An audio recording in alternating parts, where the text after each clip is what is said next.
masih bersama saya Ferly Rismawan dan kali ini kita dengan segmen kontra persepsi. Semua orang punya persepsi. Keren. Nah, saat ini saya bersama dua narasumber. Nggak apa-apa narasumber ya, biar keren aja sih. Teman. Udah teman lah. Teman ngobrol aja. Pertama adalah Bang Hafiz Husnuzon. Selamat sore. Selamat sore. Satunya adalah Pak Ongki Culo. Oke. Selamat sore Ferly. Teman main bola. Ya, jadi tema pembahasan kita kali ini adalah tentang timnas sepak bola. Jadi mau gimana nih masa depan timnas sepak bola itu sebenarnya arahnya kemana sih? Kita udah mendukung mati-matian itu kan. Kemudian PSSI dan lain sebagainya sudah mengusahakan maksimal untuk yang terbaik. Bahkan hampir semua pemain dinaturalisasi gitu kan. Kemudian pelatih dari coach Sintayong kemudian dianggap kurang baik, kemudian diganti ke Patrick gitu kan. Nah, jadi kita kali ini mau ngobrol tentang bagaimana nasib timnas ke depannya gitu kan. Apakah nanti ada harapan untuk timnas bisa maju sampai minimal masuklah ke Piala Dunia lah, biar nggak terlalu apa negara sebesar ini gitu kan, cuman mau masuk Piala Dunia aja nggak mampu gitu kan. Gitu kan. Nah, jadi kita sedang bersama dengan dua pembicara. Yang satu adalah Hafiz Husnuzon. Jadi gimana tentang Bang Hafiz terkait dengan tanggapan penilaian timnas dulu deh. Ya mungkin bisa diberikan satu persepsi lah, karena kan di sini kan semua orang bebas berpersepsi gitu kan. Oke. Ya, silakan. Bebas berpendapat gitu ya. Oke. Yang pertama saya rasa kita harus bersyukur ya. Kita harus bersyukur bahwa kita sebagai bangsa Indonesia sudah melangkah cukup jauh. Jujur 5 tahun lalu kita pasti nggak bisa berekspektasi ataupun membayangkan kita bisa sampai lolos ke round 4 seperti itu. Iya. Tetapi memang ada beberapa hal yang menjadi cukup disayangkan dalam sebuah proses yang cukup baik dari pergantian pelatih Sinteyong yang dinilai cukup tegas, disiplin dan mengajarkan hal dasar gitu ya. Saat berproses untuk maju dengan track record yang cukup baik gitu ya, membawa timnas Indonesia dengan grafik yang cukup bagus, itu harus diganti di pertengahan jalan. Padahal World Cup gitu ya, World Cup itu di depan mata, tapi sayangnya memang itu sudah keputusan dari federasi. Mungkin itu sedikit gambaran pertama yang bisa saya sampaikan seperti itu. Nah, kemudian ada nggak sih pandangan terkait pelatih yang baru gitu kan? Oke. Karena perbedaannya itu kan pasti ada ya, masing-masing Yes. pelatih dengan pelatih yang pertama dengan kedua pasti punya metode dan cara masing-masing gitu kan. Karena jujur ya, saya sebagai orang awam itu banyak melihat perbedaan gitu kan. Ketika dilatih dengan Sintayong walaupun kalah cuman permainannya bagus. Oke. Bagus gitu kan, Benar, taktiknya jelas. benar. Walaupun mungkin akhirnya kalah ya, cuman ada di situ ada taktik yang bagus, kemudian penyerangnya juga lumayan bagus gitu kan, Yes. pertahanannya bagus. Ya. Ya kita bisa lihat ketika melawan Arab Saudi kemarin lah ya, Arab Saudi, itu yes. seolah-olah kita nggak berdaya sama sekali gitu kan. Hmm. Nah, mungkin pandangan dari Bang Hafiz gimana tuh? Oke, yang pertama kita melihat ya, ini opini saya, Iya. bahwa ada filosofi yang dipakai kalau Coach Sintayong. Dia sepertinya bisa membaca terkait dengan bagaimana keciri khasan sepak bola Asia, dengan dia pun orang Asia gitu. Karakternya kan orang Asia tuh biasanya main cepat gitu ya, main cepat, counter attack gitu kan, dan juga dengan skill individu seperti itu.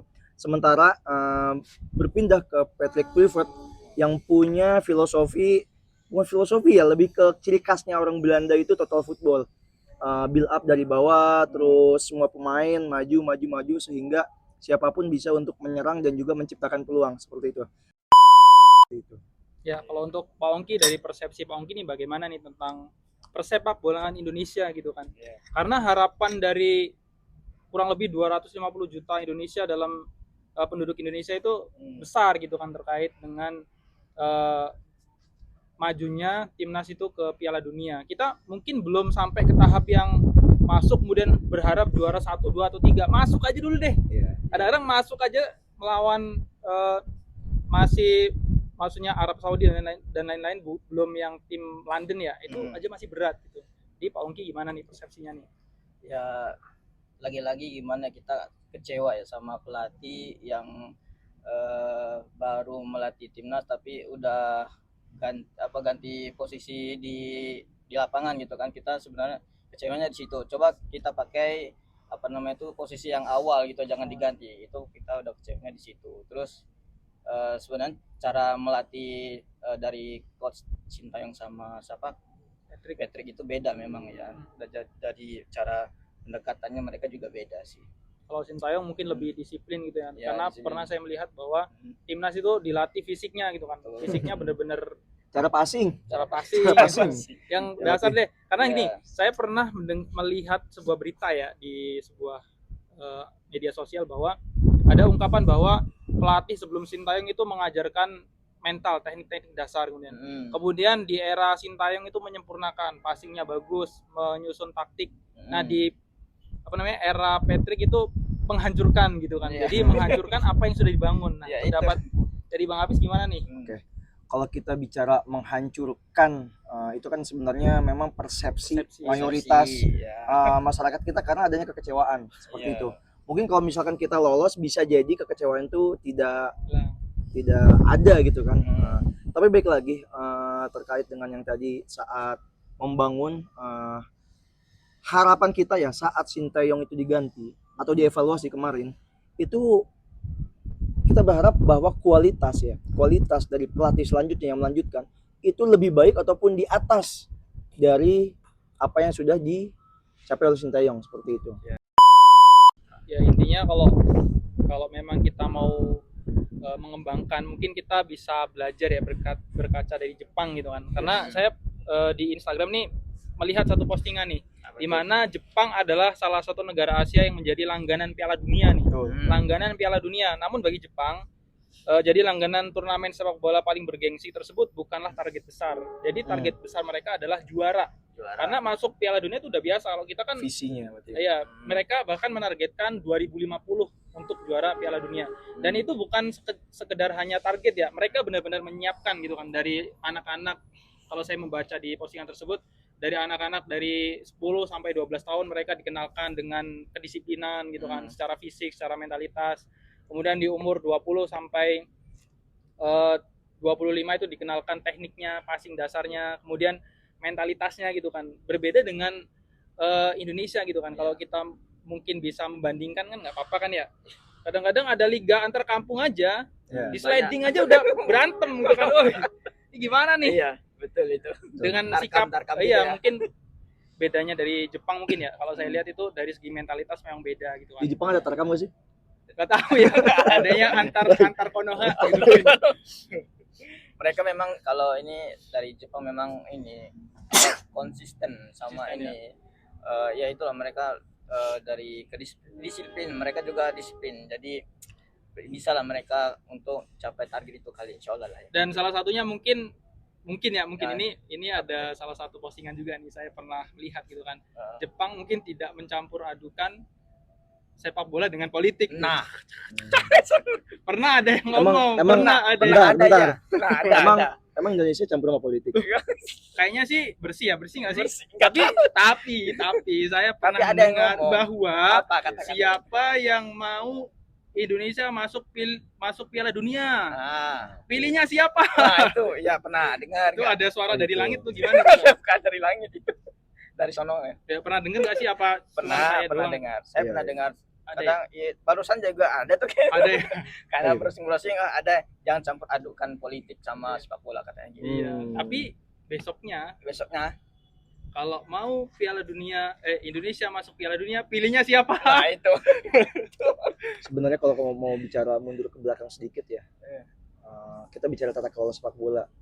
Ingat kejadian Kanjuruhan Malang. Oh, Itu 100 orang, 135 sampai 100 sekian meninggal dan sampai sekarang pun belum tuntas gitu ya. Artinya dalam tata kelola ataupun tadi bicara politik atau kepentingan apapun, ya ternyata kita untuk menaruh sepak bola sebagai hiburan masyarakat pun masih belum aman gitu ya. Apalagi untuk menciptakan prestasi yang baik seperti itu. Berkaca ya dengan beberapa kejadian di luar, ya kita tidak menafikan bahwa beberapa kejadian di luar negeri pun ada terkait dengan kematian saat supporter tidak terkondisikan seperti itu.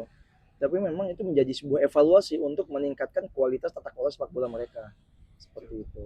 Nah ini mungkin jadi ya kita refleksi bersama gitu ya. Termasuk tadi terkait dengan Tarkam gitu. Itu jadi Ya itu aduh kadang-kadang kalau saya lihat itu, emosian kita iya emosian. disenggol dikit emosi itu kan berantem gimana Iya. mau menciptakan ya lingkungan sepak bola yang persaingannya itu sportif itu. Jangankan untuk memikirkan untuk kita maju ke liga-liga kemudian yes. hanya antar kampung saja itu yang memperebutkan, mohon maaf hadiahnya nggak terlalu besar sampai Nyawa ya. kadang-kadang sampai baku pukul wasit itu dikejar-kejar. Nah itu sebagai Iya. contoh kemarin saat kita menit berapa ya 70-an atau 80-an ya. Memang ada momentum saat oleh Romario tidak sengaja shooting bola tapi bolanya di cut gitu kan, malah ketendang pemain Irak, Iya. kartu kuning kan.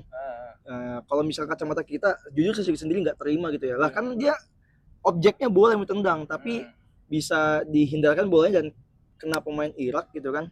Nah di situ wasit mulai terlihat tidak seimbang. Tapi apa yang terjadi? Penonton pendukung kita melempar air mineral. Dan itu jujur ya, kalau misalkan kondisi kita di lapangan seperti itu, saya bukan pemain pro gitu ya, tapi itu ngaruh ke mental dan semangat kita. Artinya pelampiasan kekecewaan masyarakat kita, mungkin termasuk saya juga gitu ya, saat menghadapi kondisi yang tidak mengenakan, masih belum bisa dikontrol, itu kan merugikan. Iya. Belum lagi saksi-saksi kalau misalkan dari FIFA ada di sana bisa jadi ada sanksi kepada negara kita seperti itu dalam hal sepak bola. Jadi salah satu contohnya mulai dari yang Tarkam sampai internasional kita ya ayo dewasa gitu kan, maksud dewasa gitu kan. Meskipun memang kontroversi pro kontra itu akan selalu ada seperti itu. Nah terakhir nih ya, mungkin bisa untuk closing pembicaraan kita kali ini, bagaimana nih kira-kira masa depan Indonesia itu dalam segi sepak bola itu bagusnya gimana sih gitu kan. Jadi apakah ada harapan, kemudian nggak apa-apa kita kasih aja insight gitu kan, kasih masukan ke pemerintah mungkin supaya lebih serius untuk membina gitu kan, karena bagaimanapun kan pemerintah kan sebagai penyelenggara ya. Kalau pemerintah bisa menjadi penyelenggara kemudian menjadi fasilitator bagi para pemain muda kita, itu ya bukan mustahil kita akan mewujudkan Indonesia yang baik gitu kan, sepak bola Indonesia yang baik gitu kan. Mungkin pesan-pesannya deh terakhir deh. Agak panjang nih soalnya unek-unek saya ini. Ya, silakan aja. Yang pertama aja. Kita harus bersyukur bahwa tim U17 kita itu sudah masuk World Cup ya. Alhamdulillah itu menjadi salah satu pembuktian mestinya dari federasi kita untuk mensupport penuh dan juga memberikan kepercayaan kepada tim kepelatihan untuk melakukan tugasnya dengan optimal seperti itu. Lalu yang kedua terkait dengan pembahasan liga ya. Nah liga bagaimana kita bisa untuk membuktikan bahwa liga kita ini kompetitif seperti itu. Sebenarnya kalau kita bicara kompetitif pun jujur ya Indonesia ini cukup kompetitif dari segi kualitasnya merata setiap tim gitu. Tapi dari segi pembinaannya dan lain-lain itu kan termasuk di liga juga. Nah itu perlu adanya pembenahan. Karena kalau misalkan kita melihat kondisi sekarang ya kita berkaca juga sebagai supporter gitu. Bahwa kalau misalkan pertandingan away itu dilarang supporter untuk hadir. Artinya apa? Masih ada kekhawatiran dari keamanan dari federasi bahwa belum dewasanya kita sebagai penikmat sepak bola seperti itu. Padahal sepak bolanya kan hiburan gitu ya, hiburan. Jujur, saya tuh paling dari kecil dulu ya, paling nunggu kalau misalkan sore-sore habis pulang ngaji nonton bola gitu. Kalau sekarang gitu kan sepak bolanya ada tapi supporternya kosong gitu kan. Dulu tuh udah nggak ngelihat siapa itu, The Jack, Viking, Bonek, rame seru gitu kan, supporter rame penuh gitu kan. Sekarang kan dilarang dan segala macamnya, bahkan pesawar yang ada di media sosial menjadi awal mulanya saling eledek. Bahkan kemarin saat timnas kalah lawan Saudi pada nyerang pribadi pemainnya Klopp dan Beckham. Dan memang kalau kita bicara objektif memang mereka kemarin bermainnya memang kurang optimal. Lalu saat lawan Irak gitu ya, tadi lawan Saudi, lawan Irak ada sedikit blunder dari Rizky Ridho yang menciptakan jadi golnya Irak ya, Zidane Iqbal. Iya, Tapi kalau kita lihat Rizky Ridho main bagus itu 90 menit bagus Rizky Ridho. iya. Satu dia blunder karena tidak passing ataupun buang bola menjadi gol gitu.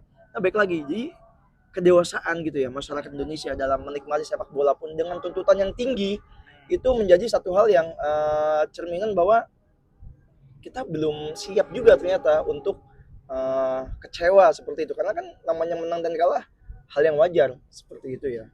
Itu mungkin dari saya. Dan tadi satu lagi tuh apa yang mau saya sampaikan terkait dengan lanjut tuh Ya, Pamki Pak dulu Oki aja. dulu deh. Kasih dah saran Ada tadi ke, satu hal. PSSI dah gimana supaya nanti lebih bagus lagi. Kasih, nggak apa-apa, bilang aja bilang. Ganti ketuanya. Oh, ganti Siapa? Sekarang maksudnya siapa kalau yang lebih baik? Ada nggak? Itu masalahnya ada apa enggak juga tuh.